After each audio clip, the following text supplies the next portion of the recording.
JamPlay.com. The JamPlay Podcast.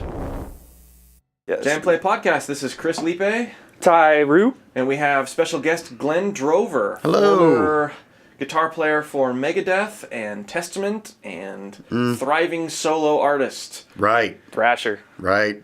And you just got done filming here. How do you feel? Great. Feel really good. Really happy with the way it turned out.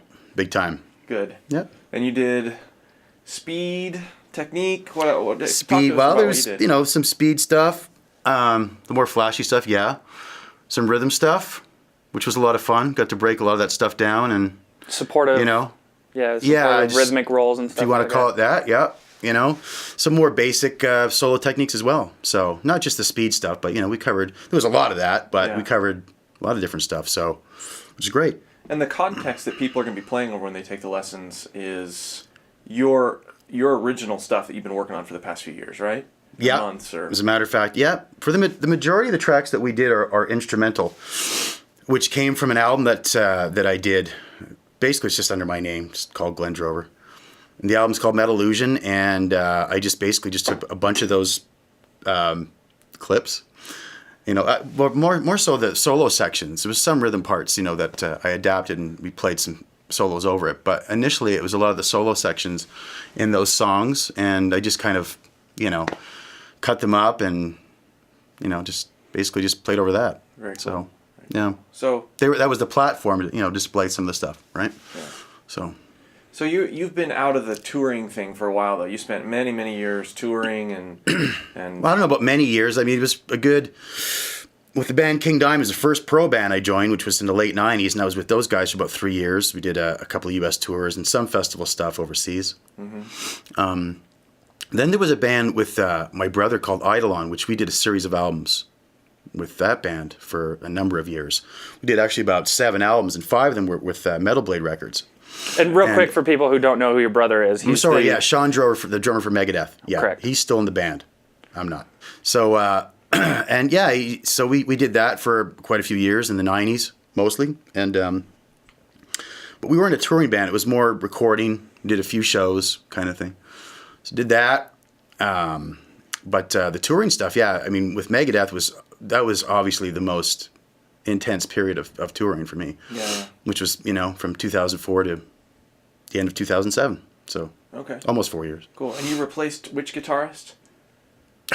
Well, there's been a few along the way, but the guy I immediately replaced was Al Petrelli, who was the guy that was last in the band. But the band, they kind of just disbanded in around 2001. And if I remember correctly, Dave had basically... He went in to do, I think, a solo album or something. Again, the band had been, laid down there for a little while. It was about 2004, right? Early 2004. Yeah, I guess he wanted to do a solo album. I think that was the intention. If I'm wrong, sorry, Dave. But in the end, I think he decided to go with the Megadeth name and do a tribute, not a tribute, but a farewell tour type of thing, and maybe recruiting, some of the original guys, maybe Rust in Peace era or something like that. Yeah. Which didn't happen. But to make up, I don't want to get into too much detail with this thing, but basically it was, I was recruited for that particular lineup to do that tour, which was initially, like I said, a farewell thing, but turned out to be more. Yeah, he just decided, we're going to keep rolling with this because we did really well. It was a really good combination of musicians, I think. I'm sure all the fans out there loved that. Yeah, too, and we had a really good chemistry. Me and Dave had a really good, tight rhythm chemistry.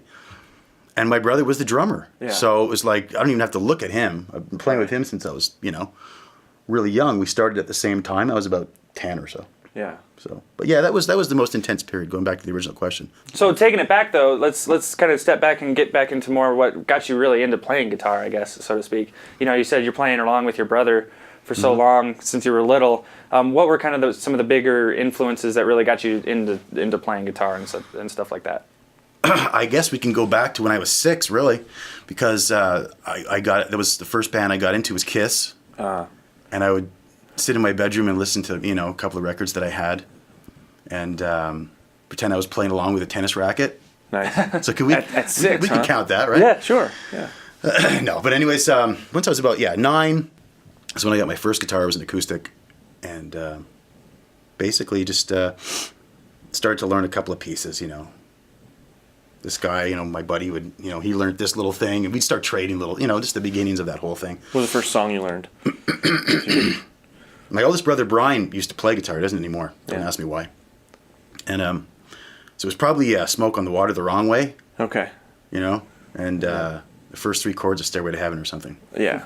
Which was at 9. That's pretty good. At the in the beginning to do that was pretty. But I was so determined. I went nuts and just played it over and over until I got it. Okay, next. Let's try to do something else. Yeah. So yeah. So when did you get into the metal stuff? Well, obviously you were into Kiss from a young age, so you've always just kind of been, that's been you. Yeah, it's always been rock stuff, really. But yeah, Kiss was the first band.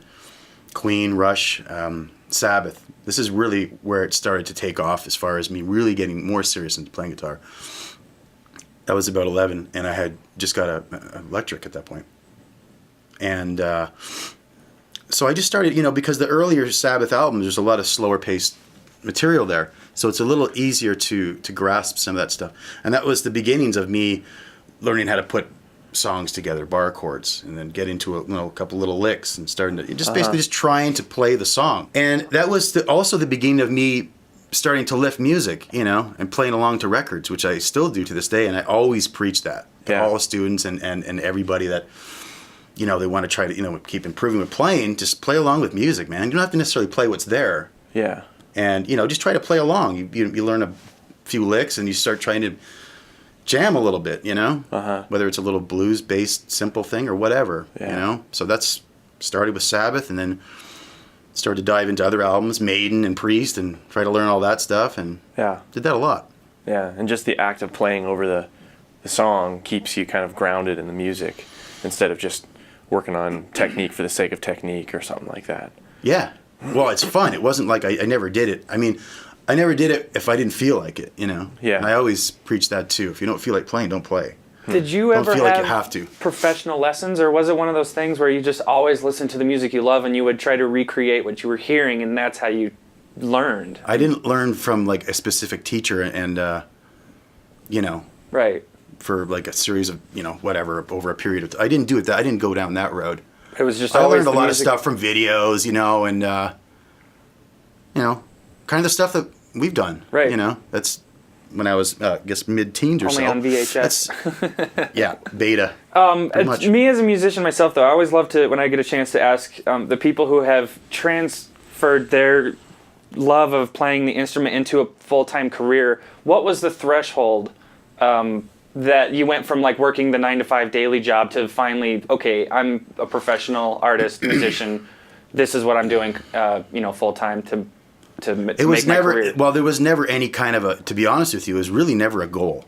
It was always treated as a hobby, But we were never disillusioned and thought, oh yeah, we're going to try to do this and we're going to, right. kill ourselves, making sure we make it in music. Sure. It was, of course we wanted to more than, same as everybody else. Goal. But that wasn't, we still, I think we were very grounded about the whole approach.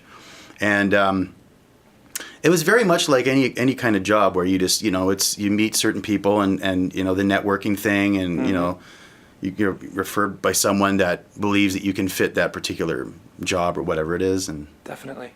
Yeah. Okay. So if that answers your question, it does. Yeah, it does. It's just. It was never like, no, I this is what I'm going to do. I'm going to make money through playing music. And no, man, It just ended up being that your hobby supplemented the funds that you needed to live. Yeah, so it just so happened that we wound up in a really good position, but going to see shows growing up in arenas, I thought I'd never be on the other side of the fence. Literally, I mean, I remember seeing a Rush show months before I was hired for Megadeth, and I was with a buddy, and just before they came on, all the house lights are up and all that stuff, and I was like, just once in my life, I'd like to play a place like this, just once. Never thinking it would happen, and there you go. Yeah. That's cool. I played that exact venue, actually. Wow. Which was a big, thrill for me because it was a hometown show. But anyway. Sure. So you not only play guitar, but you also play drums a little bit, and we started and bass and. I guess keys to I can play a couple of chords.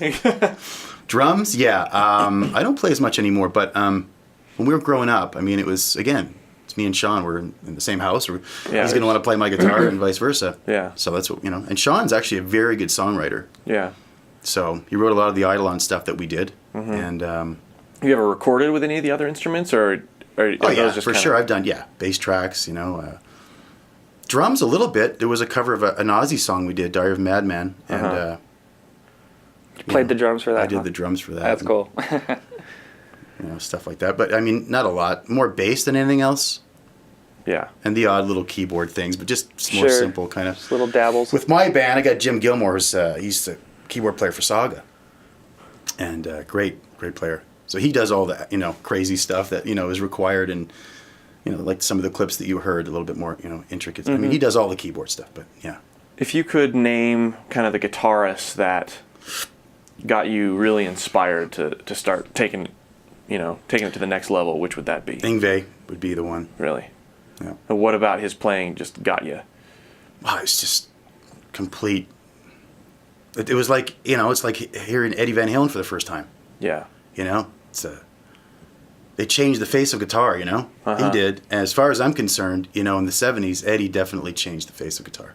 Yeah. In the 80s, it was Yngwie, no question. Yeah. And he spawned a whole movement.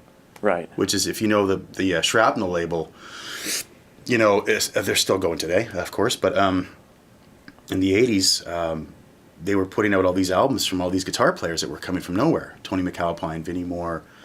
Just stuff nobody had ever heard of before. Yeah, Racer X, which is Paul Gilbert. Yeah. And so all these really amazing guitar players. But it really, I think if it wasn't for Yngwie, things wouldn't have been the same. Because he started the whole neoclassical thing. No question about it. Right. The first time I heard him was in a band called Alcatraz, and the only reason I listened to the album or picked it up many moons ago was the singer was in Michael Schenker's group a year before that, and I really liked the album that he did with them called Assault Attack. It's my favorite one, and I was just like, I couldn't believe what I was hearing. I was like, what is this? Yeah. I'll never be able to play this. There's no way. No chance. Yeah. Well, and his technique was so precise. Yeah. I mean, when did that album come out? The Alcatraz album came out in 83, I believe. Pretty sure. Yeah.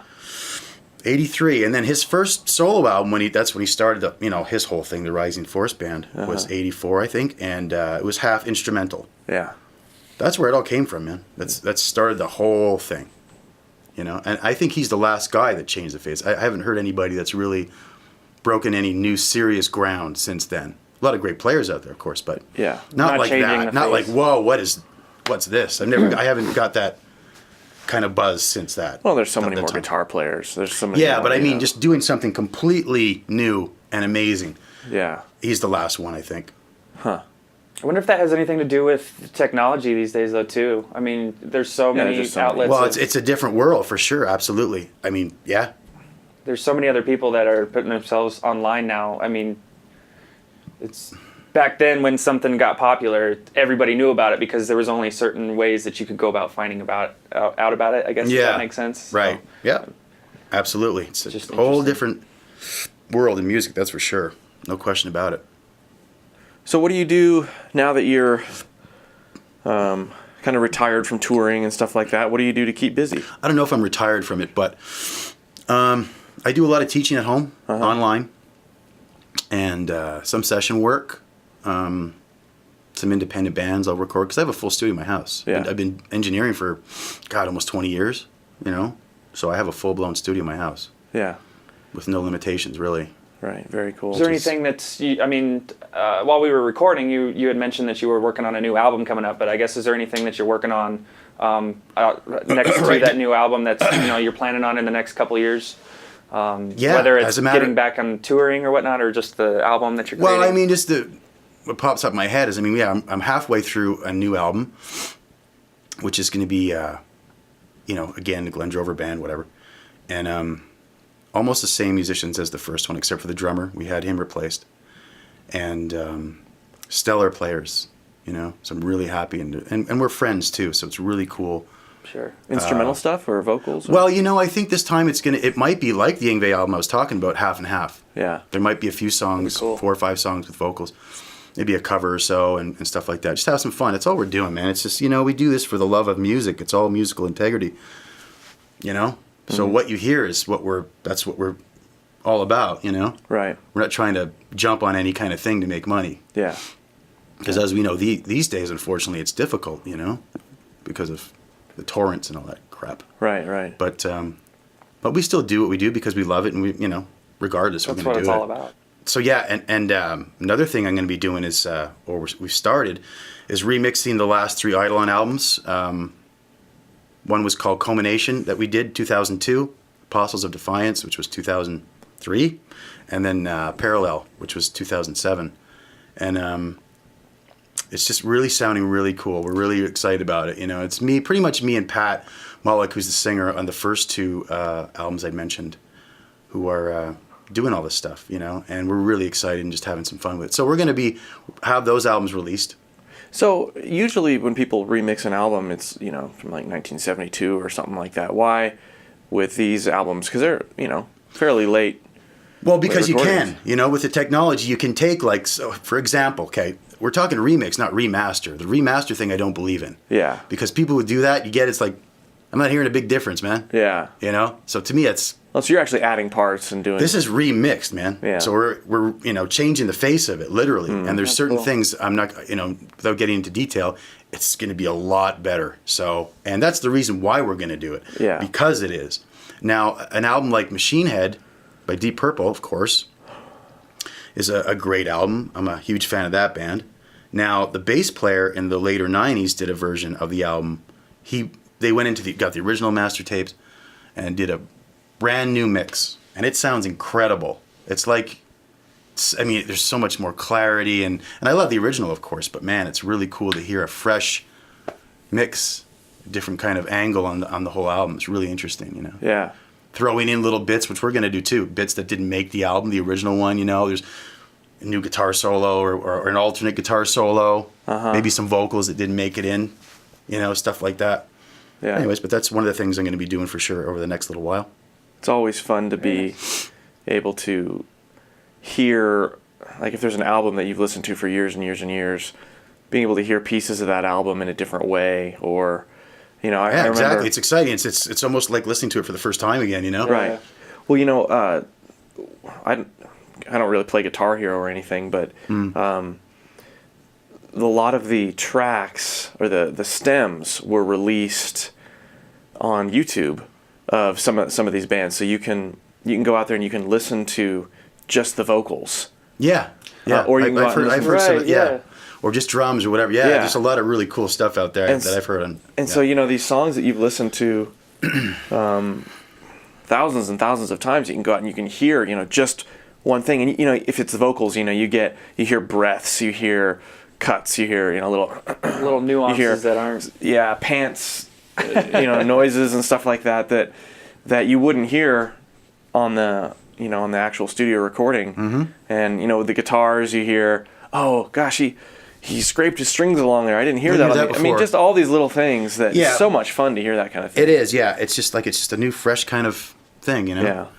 Yeah. Version of the album, right? I think, you know, bands are getting a lot better about kind of letting you get a glimpse into what they do, because recording is so much more accessible to a lot of people now. Yeah, well, there's no question. I mean, I have tracks, which I won't mention, from past bands that, you know, I have the actual tracks. Right. So you can solo certain ones and hear, you know, yeah, things that in the background, you know. It's the actual performances. A couple in particular that are really interesting, you know. Yeah. Like 8 tracks or 16 tracks. Yeah. From at that time, and they were using that. I got to hear at one point. I got to hear the individual tracks for a couple Queen songs. Okay, so I can mention. All right, so yeah, that's what I'm talking about actually. And that was amazing. You know, you hear. Oh, it was Killer Queen. I have that one. Did you hear that one?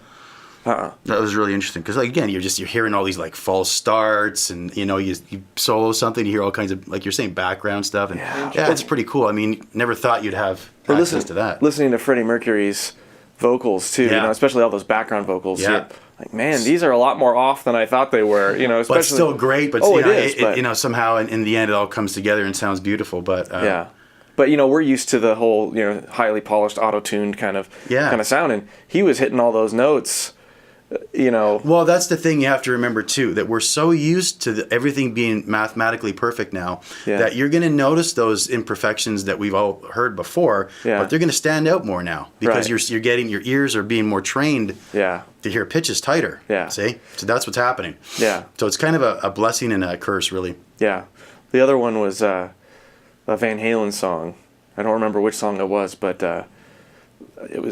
you could solo out David Lee Roth's vocals, and you hear him swaying. He was fairly animated in the studio, I hear, and you hear him swaying back and forth. He's got leather pants on, and you can hear it out. I haven't heard that. That sounds pretty that's cool. not on YouTube, but see, I haven't heard those kind of. I heard the Queen stuff. But it's pretty cool though. I mean, and, now. When you listen to some bands that you get the multi tracks for newer bands, it's not quite as I don't know what the word is, like historical. Well, it's not. I know exactly what you're trying to say. It's not going to be as revealing with what's going on around at the time of the recording. It's not going to be like that because I think there's processes so much more refined. Yeah, well, I mean, because there's a lot people are using plugins more. You have a lot more direct. Yeah. And also too at the drums because of people using triggers. So you get Buddy to play, acoustic drums, and then you put these triggers over it. You're not going to hear anything in between the shots. Right. And direct. Well, and you can cut out. I mean, you can go in. The most fun multi-tracks for me to listen to are the ones that were originally recorded on tape. Yeah. Because those things were all. I mean, the tape was running. It was running. So you're hearing stuff leading up to it and after and all this. And in between. I mean, you can't in Pro Tools now. You sing a background vocal part and then you trim on either side of it, and then everything else is complete silence. And so you don't. But it's cool too. I mean, it's cool for that. To listen to all those little things, in the background, and this is recorded in 1974, and and you're hearing all this, whatever it is, Yeah. Especially from an artist that you really like, but obviously now, that things are more. I think that's coming back though too. I would think say that people are purposely trying to include that stuff now. Because it's just people are tired of the on off kind of auto-tune crap that's out there now. Well, not only that, but we can clean it. You can edit all the stuff in between, so you can get rid of all that stuff. And I think a lot of people purposely do that anyways. And clean up the tracks. But you're right. I mean, a lot of bands now, especially if you buy the actual CD.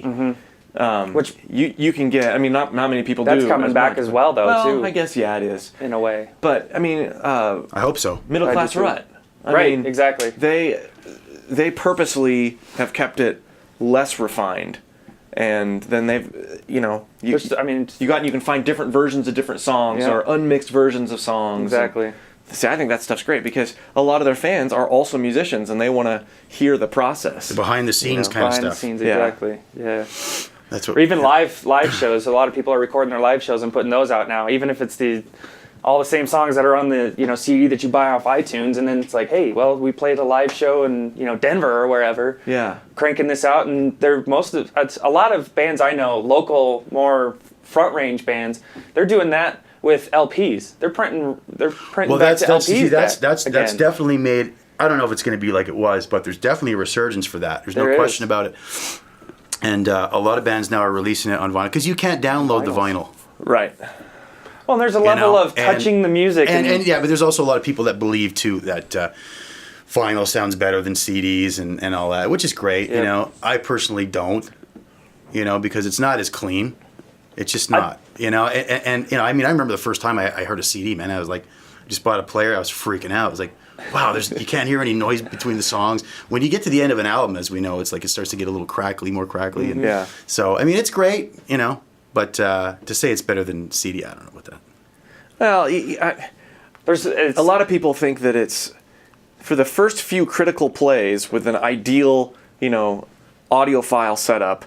A record can sound better in some ways than a CD. Yeah, maybe. Well, of course, it all depends on the recording, too. Sure. I mean, I have albums that sound better than other ones. Right. Not necessarily because of the production, just because of the printing, I guess. Yeah. Because you have this 180-gram thing, 200, yada, yada, or just the normal, the thinner discs, Well, an MP3 encoding is getting better. I mean, a 256K MP3 that, you sell online, that stuff sounds pretty darn good. But of course. I will say this. I've got a buddy who has like 3,000 to 4,000 records in his basement.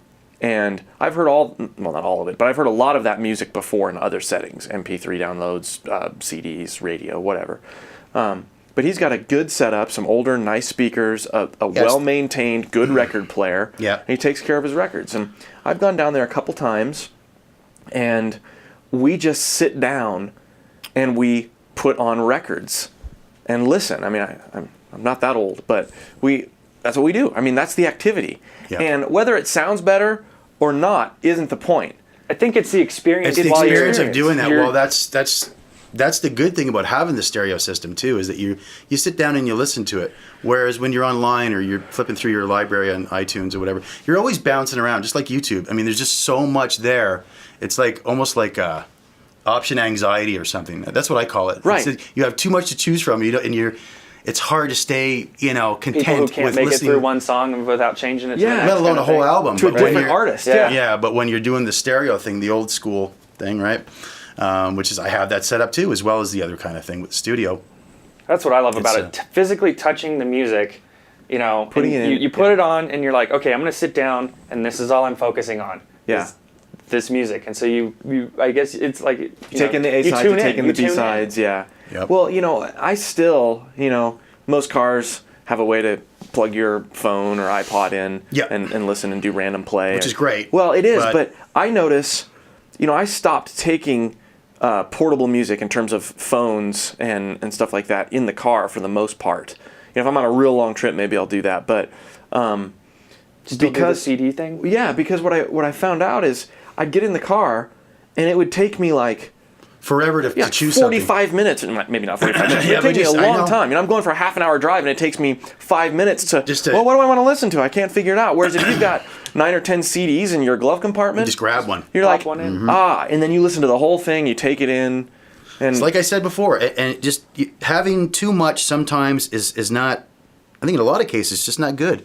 Yeah. Because you can't, Oversaturate. you're not content with just, grabbing just one thing, because you're thinking, well, I seen this other thing there, throughout my inventory of albums. Mm-hmm. Check that out, and you're just flipping through, Yeah. constantly. So it's a bit of I think we're all in the same boat with that. Yeah. So the too many choices anxiety or too many options, bring that back to your guitar playing, because Okay. I know this last series that you recorded, we started with kind of like all the notes and all the options, and then gradually honed in on the kind of the finer details like melodic development and stuff like that. So as a guitar player and as a writer and composer, I mean you can pretty much play anything you hear. I mean you can play Well, I don't know about that. well but, in this genre, but how do you go about saying, okay, well, less is more, and I'm gonna play something that speaks in terms Because- of melody. Well, that's because I grew up with certain artists. David Gilmour is a huge influence, as well as players like Yngwie, the more Paul Gilbert, those kind of players, because they teach you that it's important to retain melody, and you got to have good vibrato and good, pitch with the bends and all those important fundamentals that some of us forget to, or just not forget, but don't bother with as much, because we're too focused on trying to do everything a million miles an hour. Yeah.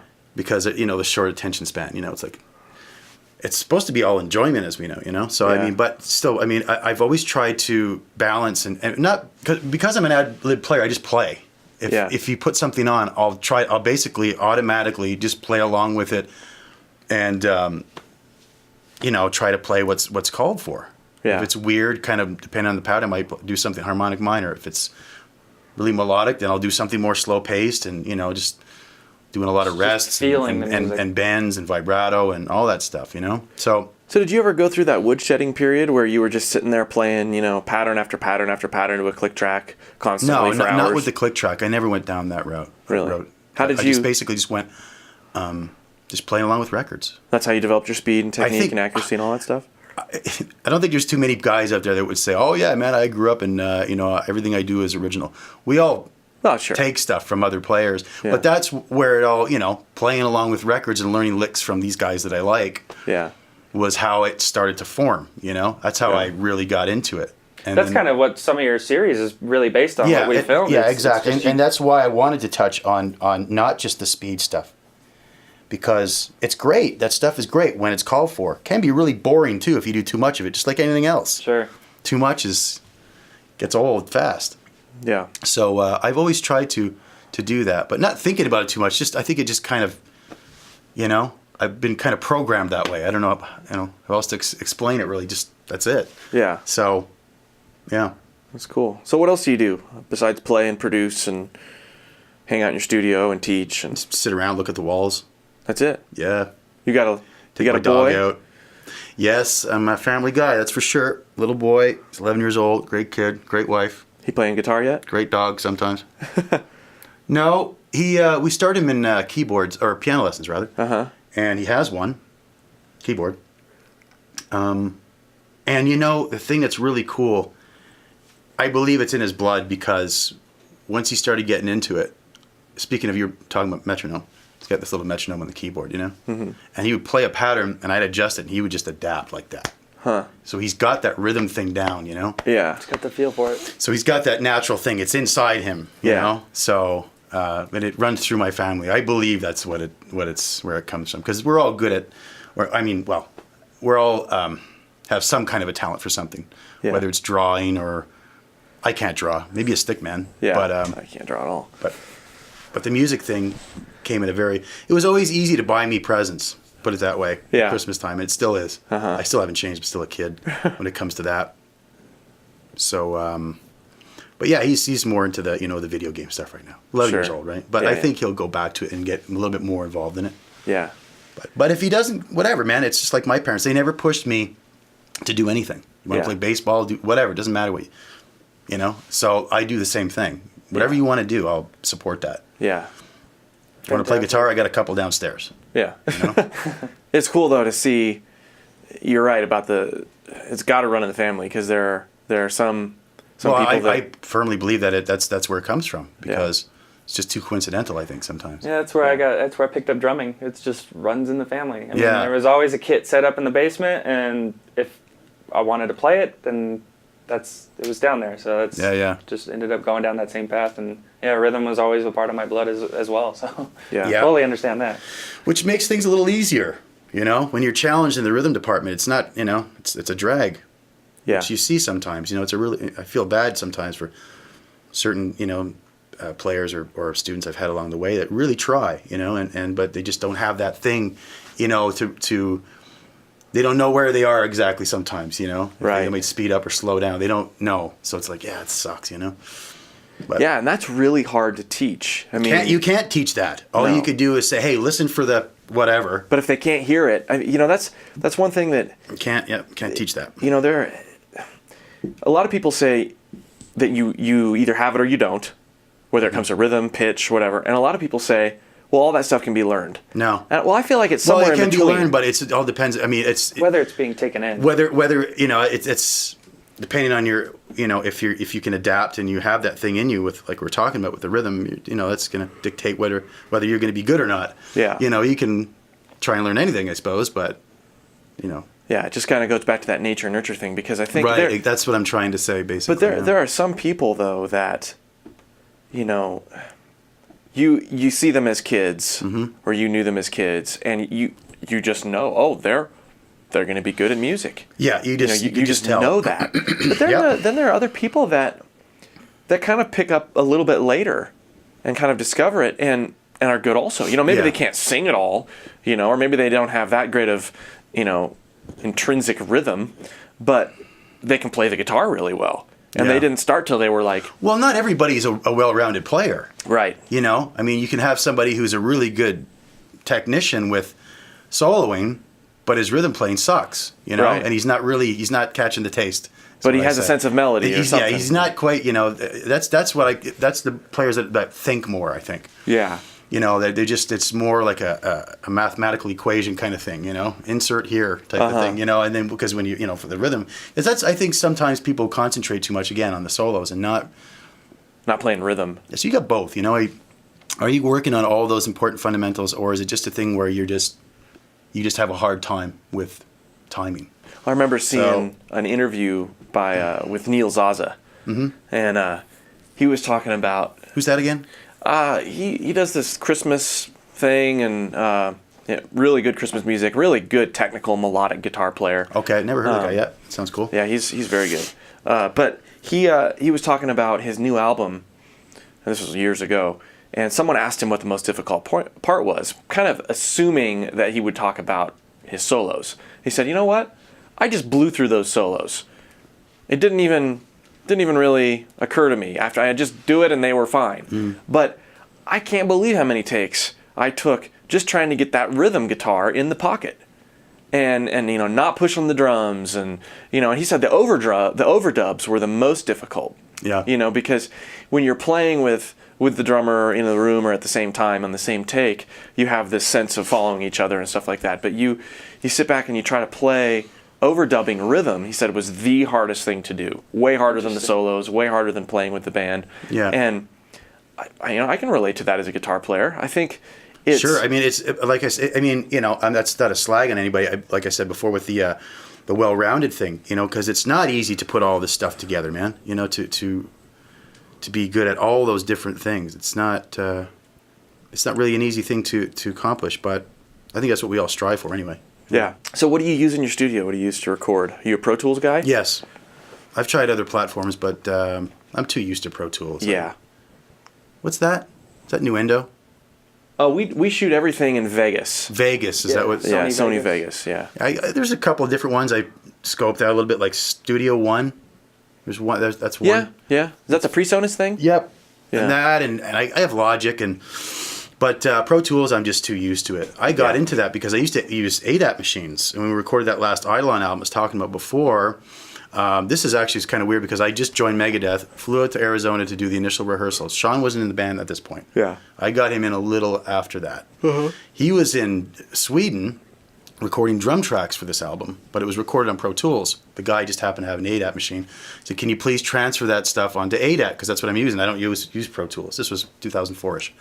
So he sent me the tapes, but there was so much noise floor.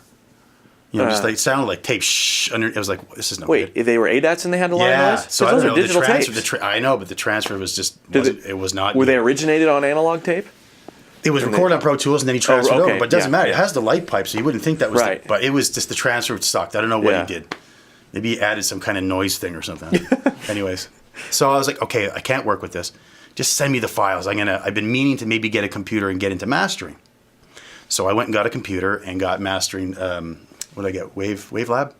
Okay. And then I got Pro Tools. Yeah. It's like, okay, here, let's get into this. And then I had a guy come in and tutor me. So we were working on the album at the same time. I was learning how to use Pro Tools. So I learned through doing the work on that album, So, but anyways, I use Pro Tools and I have quite a bit of gear. Yeah. One of the main preamps I use, which I love, is the LA610. Yep. So that's UA. Yeah. Universal Audio. Yeah. I highly recommend that. And you like that on guitars and I use it whenever possible.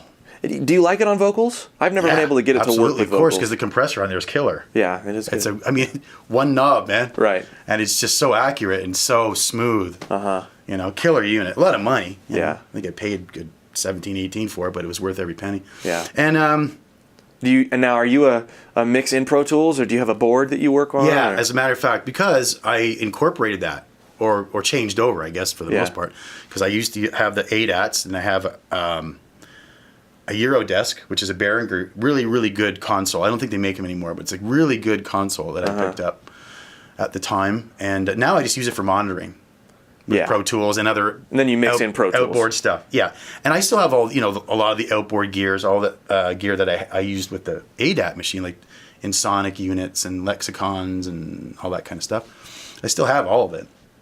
And I can insert it whenever possible, but I'm using a lot of the plugins now because I'm just running into so many amazing ones at this point. Oh yeah, they sound so great, and they don't take that much processing power anymore. No, well either, and I use a Mac Pro Tower. It's an 8-core thingy.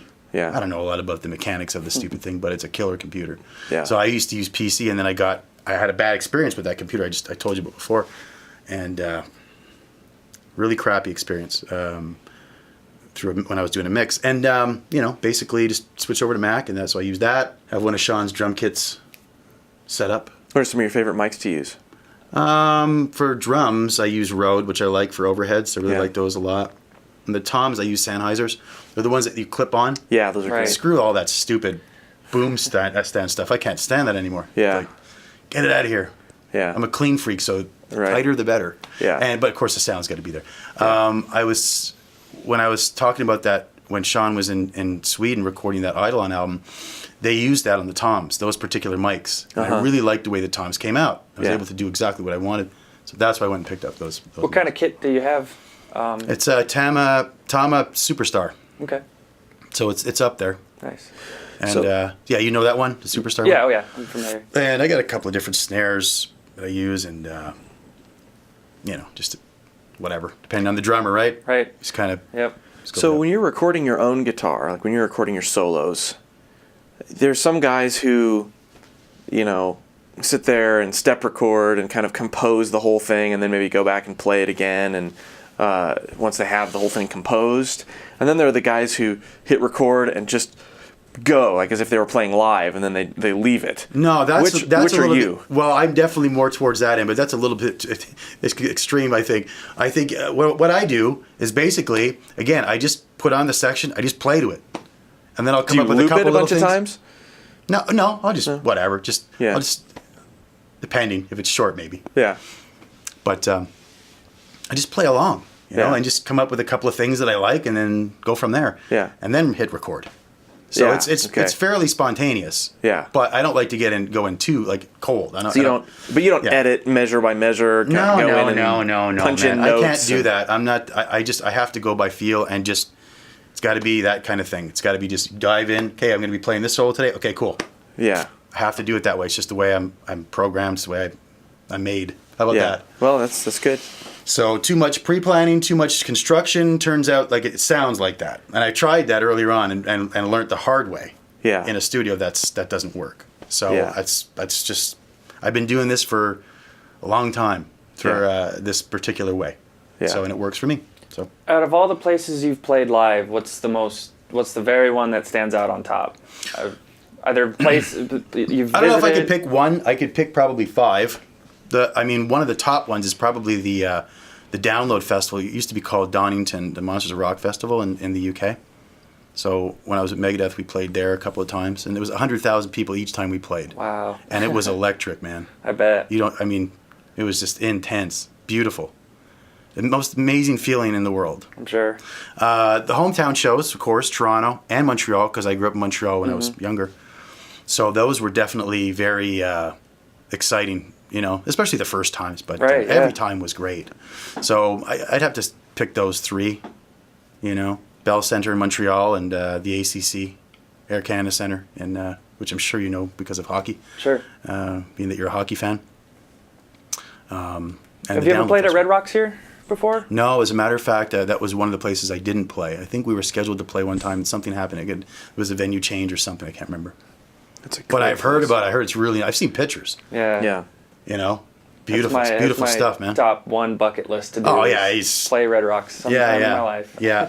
I think the band might have played there after I had left, but I don't know. Right. I'm not sure. How many people does that place seat? It's always tough when I'm there. 9,000. Just over 9,000. Okay. So it's really if you pack it, it's 9,000. Yeah, it's like 9,500 people. Okay. And so it's extremely limited. I mean, you think about it when you're there. If anybody who's listening has ever been to a show there before, I mean, once it's packed, you're like, holy cow, there's so many people here. But it's ridiculously small, and that's what makes it so intimate. And it's got some of the best live outdoor acoustics, yeah. And Rush plays there every single year. That's their favorite venue to play.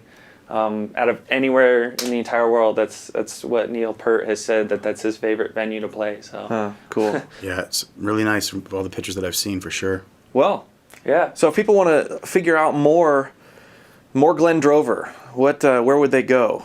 Where would they go online? The best. Well, yeah, there's a band site, glendroverband.com. Okay. Or CA. Yeah, CA. I can't remember shit. Glen Drover. Sorry. Glen Drover CA is that's your actual website, right? No, Glen Drover Band. Glen Drover Band. GlenDroverBand.ca. .ca or .com. Or .com. Try all of those. Yeah. And I'm on Twitter. Okay. I'm not a Facebook guy. I'm not a fan. Yeah. Do you Had regularly it, got rid of it.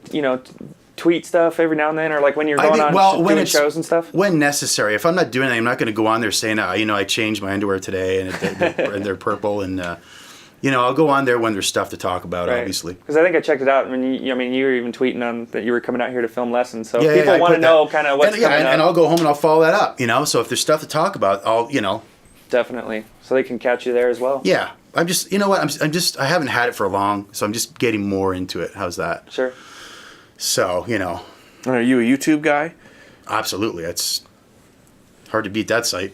Yeah. Do you put some of your playing and stuff like that on YouTube? People can go on YouTube. Sorry, as far as that kind of stuff, yes. There might be a couple of clips. I think I put up one that was one that I did for Guitar World. Okay. Mm-hmm. Yeah, I think I saw that one. Yeah. Just did that in my basement, We'll have some from JamPlay. I'll post a couple of your lessons up. Yeah. On YouTube. So really looking forward to all that stuff, man. That's for sure. Cool. So, awesome. Yeah. Well, thank you for coming out and filming. Yeah, glad. Thanks for sitting down. Thank you guys. It was great. Really good. Yeah. It's fantastic. Right. Appreciate it. JamPlay Podcast out.